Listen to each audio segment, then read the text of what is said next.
35 power 87 power 195. Question చూడంగానే మీరు వదిలిపెట్టాలి, కానీ యాక్చువల్గా అది ఒక చిన్న లాజిక్కే. ఇక్కడ చూడండి సార్, ఇది నేను చెప్తాను, ఇంకో 2 క్రియేట్ చేస్తాను. 87 అనేది బేసి సంఖ్య, బేసి power any number,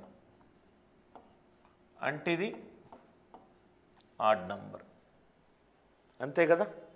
odd number కాబట్టి ఇప్పుడు 3 ఉందనుకోండి, 35 పవర్ 2 ఇంటూ 35 పవర్ 1 రాసుకోవచ్చు. ఇది 5 ఉందనుకోండి, 35 పవర్ 4 ఇంటూ 35 పవర్ 1 రాసుకోవచ్చు. ఇది 13 ఉందనుకోండి, 35 పవర్ 12 ఇంటూ 30, అంటే ఇది 35 పవర్ ఈవెన్ నంబర్ ఇంటూ 35గా రాసుకోవచ్చు. పవర్ ఈవెన్ నంబర్ ఉంటే ఏమవుతుంది, లాస్ట్ 2 డిజిట్స్ 25, అంటే ఇది 25 ఇంటూ 35. 2 ఏమో ఈవెన్, 3 ఏమో odd. Even 5 into odd 5, last 2 digits ఏమవుతుంది 75. ఇంకో క్వశ్చన్ చూడండి. క్వశ్చన్కి కొంచెం తిప్పుతాడు అంతే సార్, క్వశ్చన్ చూడంగానే భయపడొద్దు. 64 పవర్ 187, లాస్ట్ 2 డిజిట్స్ చెప్పండి. 45 power 64, 64 even number power any number, even number.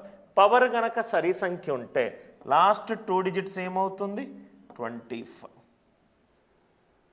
Next దీనికి ఆన్సర్ చెప్పండి. 75 పవర్ 81 పవర్ 83. 81 అనేది ఆడ్ నంబర్ అంటే మనం ఇలా రాసుకోవచ్చు కదా, 75 పవర్ ఈవెన్ ఇంటూ 75 పవర్ 1.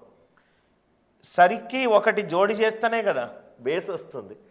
ఇది 25 into 75, even 5 into odd 5, last 2 digits ఎంత 75. కాదు, 81 అనేది ఒక బేసి సంఖ్య. బేసి పవర్ ఏ సహజ సంఖ్య వేసినా బేస్ వస్తుంది. బేసి సంఖ్యకు ఫామ్ ఏంటంటే, ఆడ్ నంబర్కి ఫామ్ ఏంటంటే 2 తోటి భాగిస్తే శేషం 1 వస్తుంది. అంటే ఇది ఎలా అంటే 75 పవర్ 2k ప్లస్ 1 అని అర్థము. దీన్ని నేను ఏ పవర్ m ప్లస్ nని ఏ పవర్ m ఇంటూ ఏ పవర్ nగా రాశాను. దీనికి 25. బేసి సంఖ్య ఎప్పుడూ కూడా 2 తోటి భాగిస్తే శేషము 1 ఇస్తుంది.